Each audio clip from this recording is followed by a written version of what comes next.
15 বছর ধরে এই হত্যা, গুম, খুন, নির্যাতন, বিরোধী দলের উপর নির্যাতন, ফাঁসি, তারপরে বিচার বিভাগকে ব্যবহার করে যা তা করেছে এই শেখ হাসিনা। এবং শেখ হাসিনাকে পৃথিবীর ইতিহাসে অন্যতম একজন গণহত্যাকারী বলা হয়, যে কিনা 1 সপ্তাহের ভিতরে 1000 ছাত্র জনতাকে মেরেছে। সেই পতিত স্বৈরাচার যখন পালিয়ে গেল, 1 সপ্তাহ হয়েছে মাত্র, এখনই আপনার বিভিন্ন ষড়যন্ত্র শুরু হয়েছে। এবং এই যে আওয়ামী লীগ দলটা, এটা আসলে সবসময় ষড়যন্ত্র করতে সিদ্ধহস্ত। আপনি জানেন যে সেনাবাহিনীর ভিতরে কু করার চেষ্টা করলো, তাদের অনুগত সেনাবাহিনী দিয়ে ব্যর্থ হলো। জুডিশিয়াল কু করার চেষ্টা করলো, অনুগত বিচারক দিয়ে ব্যর্থ হলো। এখন এরা সংখ্যালঘু সাম্প্রদায়িক কার্ড খেলতে চায়। আমি আমি গতকালকে একটা ভিডিওতে দেখিয়েছি যে যে যেই সব সংখ্যালঘু সম্প্রদায়ের উপর হামলা হয়েছে, বলা হচ্ছে এগুলোর 100% মিথ্যা। 2-1টা হিন্দু বাড়িতে হামলা হয়েছে, কিন্তু ওইসব হিন্দুরা আওয়ামী লীগ করতো এবং আওয়ামী লীগ ক্ষমতা থাকা অবস্থা তারা বিএনপির উপরে নির্যাতন করতো। এই কারণেই তাদের আওয়ামী লীগ পরিচয় আক্রমণ করা হয়েছে, হিন্দু পরিচয় না। আমি বারে বারে বলতেছি যে বাংলাদেশে হিন্দু পরিচয় কাউকে এখন পর্যন্ত আক্রমণ করা হয়নি। কিন্তু এই আওয়ামী লীগ এবং তাদের যে দোসর ভারতের কিছু, আমি ভারতের সবাই বলবো না, ভারতের অধিকাংশ মানুষই কিন্তু বাংলাদেশের পক্ষে, কিন্তু ভারতের কিছু হিন্দুত্ববাদী যাদের সঙ্গে ভারতের সরকারের সম্পর্ক থাকতে পারে, তারা মিলে এই সব ভুয়া নিউজগুলো একেবারে প্রচার করতেছে এবং একটা একটা মহা একটা আপনার ষড়যন্ত্র। এই ষড়যন্ত্র তারা একটা প্লট তৈরি করেছিল, কিন্তু সেটা কিন্তু আমাদেরকে ব্যর্থ করে দিতে হবে। অলরেডি ব্যর্থ হয়েছে। আমাদের পাশে বিশ্বের সবচেয়ে বড় বড় যে ফ্যাক্ট চেকাররা আছে, এই আওয়ামী লীগ আজীবন গুজব ছড়িয়েছে। 15টা বছর ধরে সিআরআই দিয়ে গুজব ছড়িয়েছে, এখনো পর্যন্ত গুজব ছড়াচ্ছে।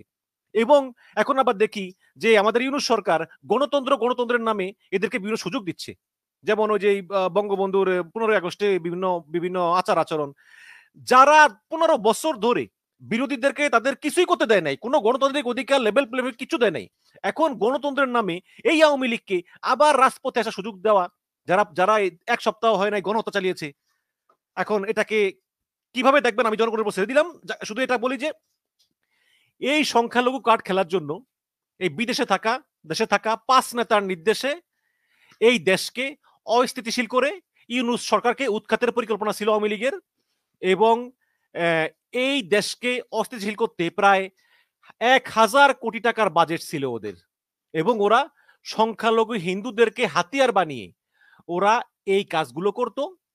এবং ওরা এই সংখ্যালঘু হিন্দুদের উপর হামলা, খ্রিস্টানদের উপর হামলা, ওদের বাড়ি ঘরে হামলা, ওদের উপাসনালয়ে হামলা, এগুলো আওয়ামী লীগের নির্দেশেই করত।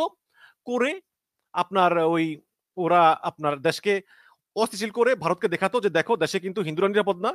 সুতরাং ভারতও একটা আক্রমণ করতো, এভাবে চেয়েছিল যে ওরা আবার ক্ষমতা ছিনিয়ে আনতে। এটা মহা পরিকল্পনা করেছিল। এবং ঢাকা সহ সারা দেশ আপনার উত্তপ্ত করতে এই পলাতক হাসিনার নেতৃত্বাধীন এই খুনি আওয়ামী লীগ সরকারের 5 জন নেতা, তারা 1000 কোটি টাকার প্রজেক্ট নিয়েছিল। এবং এই প্রকল্প বাস্তবায়নের দায়িত্ব পাওয়া 5 জন নেতা ছিলেন সজীব ওয়াজেদ জয়, সালমান এফ রহমান, হাসান মাহমুদ, বাহাউদ্দিন নাসিম এবং মাহবুবুল আলম হানিফ।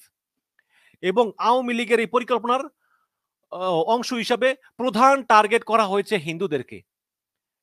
এবং গোপনীয়তা রক্ষা করে আপনার সদ্য পরিচয়ে কেন্দ্রীয় ছাত্রলীগের উপধর্ম বিষয়ক সম্পাদক, তিনি হচ্ছেন কেন্দ্রীয় ছাত্রলীগের উপধর্ম বিষয়ক সম্পাদক আমির হামজা। এই আমির হামজার সঙ্গে ছদ্মবেশে একটা লোক, যে পরিচয় দিচ্ছে আমি ছাত্রলীগের লোক, কিন্তু আসলে সে ছাত্রলীগের লোক না, সে কিন্তু আইন শৃঙ্খলা বাহিনীর লোক।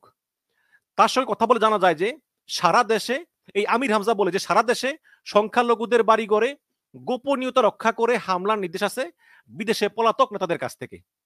এবং যদি করতে পারে তাহলে বড় অঙ্কের একটা পুরস্কারও দেওয়া হবে। এবং ছাত্রলীগের ওই নেতা আমির হামজা, আপনার আবার ভুল বুঝছেন না, আমির হামজা মানে আমাদের ওই হুজুর আমির হামজা না, আমাদের আলেম আমির হামজা না, এটা হচ্ছে ছাত্রলীগের আমির হামজা। এই ছাত্রলীগের আমির হামজা আরো বলেন যে আওয়ামী লীগ যেহেতু এখন মাঠে নামার কোনো ইস্যুও পাচ্ছে না, সাহসও পাচ্ছে না, সেহেতু এই হিন্দুদের উপর হামলা চালিয়ে একটা ইস্যু তৈরির চেষ্টা করতেছে। এবং এর জন্য ব্যবহার করা হচ্ছে পদ পদবিবিহীন ছাত্রলীগ এবং যুবলীগ এবং যাদেরকে মানুষ কম চিনে সেই সব তরুণ কর্মীদের। আপনারা দেখবেন যে তারা ইদানিং আবার ওই যে ধুতি পরে ওই সংখ্যালঘু সেজে আবার সংখ্যালঘু নির্যাতনের বিরুদ্ধে আবার মিছিল মিটিং করতেছে। তো পুরাতন বিভিন্ন সময়ের বড় সমাগমের সাথে আওয়ামী লীগের স্লোগান জুড়ে দিয়ে চালানো হচ্ছে ভার্চুয়াল গুজব, আর এর জন্য খরচ করা হচ্ছে মোটা অঙ্কের অর্থ। এবং এই ছাত্রলীগ নেতা আমির হামজার কাছ থেকে আরো জানা যায় যে সংখ্যালঘুদের বাড়িঘরে হামলার পরিকল্পনা সফল হলে আওয়ামীপন্থী বিভিন্ন সামাজিক সংগঠন এবং সুশীল সমাজের লোকদের দিয়ে সংখ্যালঘুদের রক্ষার ইস্যু নিয়ে মাঠে নামানো হবে এবং সেখান থেকে তারপর আস্তে আস্তে যোগ দিবে এই পরিচয়হীন আওয়ামী লীগের কর্মী সমর্থক যাদেরকে মানুষ কম চিনে এবং সমাগম যদি কন্টিনিউ করতে পারে তাহলে পরিস্থিতি পর্যবেক্ষণ করে আস্তে আস্তে সারা দেশের নেতা কর্মীরা একযোগে মাঠে নামবে, এরকম একটা পরিকল্পনা দলটির রয়েছে। এবং রাজধানীর কাটাবন এলাকায় ভিন্ন পরিচয়ে স্বেচ্ছাসেবক লীগের আরেক নেতা বলেন যে সংখ্যালঘুদের মানে গোপনে আর কি সংখ্যালঘুদের বৈষম্য বিরোধী ছাত্র সমাজ এবং বিএনপি জামাতের বিরুদ্ধে দাঁড় করাতে কাজ করছেন ছাত্রলীগের সাবেক ভারপ্রাপ্ত সভাপতি এবং যুবলীগের প্রচার সম্পাদক জয়দেব নন্দী। এই কাজের জন্য সংখ্যালঘু এবং সুশীল সমাজের কিছু ব্যক্তির কাছে টাকা পৌঁছে দিতে জয়দেব নন্দীকে অর্থ দিচ্ছেন স্বেচ্ছাসেবক লীগের আরেক ভারপ্রাপ্ত সভাপতি আব্দুর রাজ্জাক। আব্দুর রাজ্জাক 2012 সালে চট্টগ্রামের বদ্দারহাটে নির্মাণাধীন ফ্লাইওভারের গার্ডার দোষে 13 জন নিহতের ঘটনায় প্রধান অভিযুক্ত। তো এই আব্দুর রাজ্জাক এখন এই জয়দেব নন্দীকে দিয়ে এই সংখ্যালঘু সম্প্রদায়ের উপর নির্যাতন করে বিএনপি জামাতকে দোষ দেওয়ার পরিকল্পনা করতেছেন। এবং এই বৃহৎ পরিকল্পনার অংশ হিসাবে গত শুক্রবার এবং শনিবার ঢাকার শাহবাগে সংখ্যালঘুদের নিরাপত্তার দাবিতে বাংলাদেশ পরিবেশ আন্দোলনের সহসভাপতি স্থপতি ইকবাল হাবিব এর নেতৃত্বে একটা গ্রুপ শাহবাগে জড়ো হয় এবং সূত্র বলতেছে যে এই স্থপতি ইকবাল হাবিব আগামী ঢাকা দক্ষিণ সিটি কর্পোরেশনে যে নির্বাচন সে নির্বাচনে আওয়ামী লীগের প্রার্থী হিসাবে কিন্তু তিনি নির্ধারিত ছিলেন। তো এমনকি সারা দেশে সহিংসতা করতে যে 1000 কোটি টাকার পরিকল্পনা হয়েছে তার অর্ধেকটাই এই বরাদ্দ পেয়েছে, মানে বরাদ্দ তিনি পেয়ে গেছেন। নাম প্রকাশে অনিচ্ছুক একজন কর্মকর্তা নয়া দিগন্তকে বলেন যে চলমান বৈষম্য বিরোধী ছাত্র আন্দোলন যখন গণহত্যা চলেছে, যখন এই 2 সপ্তাহের ভিতরে হাজার হাজার লোককে খুন করা হয়েছে, তখন আপনার এই মানে কেউ এই কোনো বড় বড় কর্মকর্তা এই বা যারা সুশীল বিশেষ করে এই যে আমাদের এই ইকবাল হাবিবের মতো লোকেরা তারা কিন্তু কোনো কথা বলেননি এবং এরা অতীতেও হাসিনা সরকারের এত গুম, এত খুন, এত আয়নাঘর এগুলো নিয়ে কোনো কথা বলেননি। তো এখনই প্রথম দেখা যায় যে তারা আসলে মাঠে নামতেছেন এবং মোটা অঙ্কের টাকা দিয়ে আসলে এই ইকবাল হাবিবদের মতো সুশীলদেরকে মাঠে নামানো হচ্ছে আওয়ামী লীগের পারপাস সাফ করার জন্য। এবং এনএসআই এর যে সদ্য সাবেক ডিজিডিএম জোবায়ের, এই জোবায়ের তত্ত্বাবধানে ও তার জোবায়ের এবং তার 2 ভাইরা দুবাই প্রবাসী ব্যবসায়ী আব্দুল কাইয়ুমের মাধ্যমে ঢাকায় এই যে হিন্দুদের উপর হামলা করা হবে এই সব যারা সমন্বয় করবে এইসব সমন্বয়কারীদের কাছে বাজেটের 1/3 টাকা ইতিমধ্যেই ঢাকায় পৌঁছে দিয়েছেন।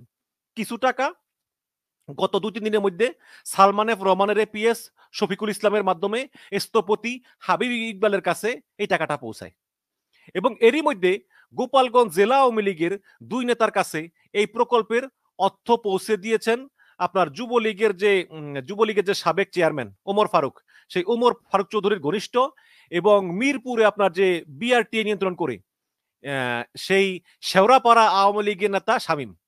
তো 6 আগস্টের পর থেকে গোপালগঞ্জে অবস্থান করতেছেন শামীম এবং এই টাকার সংস্থান করেছে ছাত্রলীগের সাবেক সভাপতি এবং গাইবান্ধা 5 আসনের সাবেক এমপি মাহমুদ হাসান রিপন। এছাড়াও উত্তরাঞ্চলে যেসব নেতাকর্মী আছে তাদেরকে মাঠে নামাতেও কিন্তু টাকার মজুদ পৌঁছে দেওয়ার দায়িত্ব রয়েছে এই শামীমের উপর। দেখুন গত 15 বছরে একটা ইউনিয়নের নেতাও কয়েকশো কোটি টাকার মালিক হয়েছে, টাকার তো অভাব নেই ওদের, তাই না? এজন্য ওরা দেদারসে টাকা ছড়াচ্ছে শুধু এই দেশটাকে অস্থিতিশীল করে আবার ক্ষমতা দখল করার জন্য। এদিকে রাজধানীর শাহবাগ চত্বরকে টার্গেট করে বিভিন্ন সামাজিক সংগঠনকে উস্কানি দিয়ে মাঠে নামানোর চেষ্টা করতেছে আওয়ামী লীগ। এইসব সামাজিক সংগঠনকে আপনার জনবল দেওয়ার দায়িত্ব দেওয়া হয়েছে ঢাকা মহানগর দক্ষিণ যুবলীগের সাবেক সভাপতি ক্যাসিনো সম্রাট ইসমাইল চৌধুরী সম্রাটের উপর। সম্রাট অর্থের বিনিময়ে ঢাকা এবং ঢাকার আশেপাশের এলাকা থেকে অপেক্ষাকৃত কম পরিচিত, মানে যাদেরকে আগে দেখা যায় নাই, ছাত্রলীগ, যুবলীগ, স্বেচ্ছাসেবক লীগ ও আওয়ামী লীগের কর্মীদের এনে এইসব কর্মসূচিতে দাঁড় করাচ্ছেন যে হিন্দুদের উপর নির্যাতন চলতেছে বলে স্লোগান দিচ্ছেন এবং এদের অনেককেই ধুতি পাঞ্জাবি পরিয়ে জড়ো করাচ্ছেন যাতে বিশ্বাস হয় যে আসলে সংখ্যালঘু। কি আর বলবো দর্শক, কিছু বলার নাই। এই দলটা যতবারই ক্ষমতা এসেছে গণতন্ত্রকে হত্যা করেছে, গণতন্ত্রকে ধ্বংস করেছে, মানুষকে নির্বিচারে মেরেছে। আজকে সজীবদের জয় বলে যে আমি নির্বাচন করতে চাই, আওয়ামী লীগ ছাড়া নির্বাচন গ্রহণযোগ্য হবে না। বিএনপি ছাড়া নির্বাচন গ্রহণযোগ্য হলো কিভাবে? বলে যে আমরা বিরোধী দলের আসনে বসতে চাই যদি যদি নির্বাচনে হারি। বিএনপিকে তো তোমরা বিরোধী দলও বসতে দাও নাই। বেগম জিয়াকে দিনের পর দিন চিকিৎসাবিহীন করে রাখা হয়েছে। তোমার মা বলতো যে, এই বুড়ি মরে এখন তো দেখি মরেও না।" মানে আওয়ামী লীগের কথা বললে ঘৃণা হয় জানেন? এখন যদি আমি আওয়ামী লীগের কুকীর্তি বলা শুরু করি এটা তো ১ মাসও শেষ হবে না। তো এই একটা পতিত স্বৈরাচারকে এখন এই ইউনূস সাহেব আসছে, গণতন্ত্র আসছে। এখন এই সুযোগে এরা আবার ফিল্ডে আসতে চায়, অশান্তি করতে চায়, ষড়যন্ত্র করতে চায়। এরা ভুলে গিয়েছে যে ওদের সময় বিএনপিকে কি অবস্থা করতো? ওদের কোনো কর্মসূচি করতে দিত না। জামাতের ৫ টা লোক এক হলেই বলতো যে নাশকতার নাশকতার গোপন মিটিং এর সময় জামাতকে গ্রেপ্তার করা হলো। সঙ্গে জঙ্গি বই পাওয়া গেছে। জঙ্গি বই হচ্ছে হাদিসের বই। সহিহ বুখারী শরীফ, সহিহ মুকসুদুল মমিন। এই ধরনের বিভিন্ন ইসলামিক বইকে বলতো জঙ্গি বই। ফাঁসি দিল। কি বলবো আর এগুলো? এগুলো আর এদেরকে এখন এই ইউনূস সাহেবের সরলতার সুযোগে এরা এখন আবার নাশকতা সৃষ্টি করতে চায় এবং দেশকে আবার অস্থিতিশীল করতে চায়। ইউনূস সাহেব তো হচ্ছে ভদ্র মানুষ এবং তার উপদেষ্টাও ওরাও ভদ্র। আমি ছাত্র জনতাকে বলব যে আপনারা ইউনূস সাহেবকে একা ছেড়ে দিবেন না। আপনারা ঘরে ফিরে গিয়েছেন ঠিক আছে, চোখ কান খোলা রাখুন এবং ঘর থেকে বের হওয়ার জন্য আবার প্রস্তুত হন। এই আওয়ামী হায়নাদের বিষ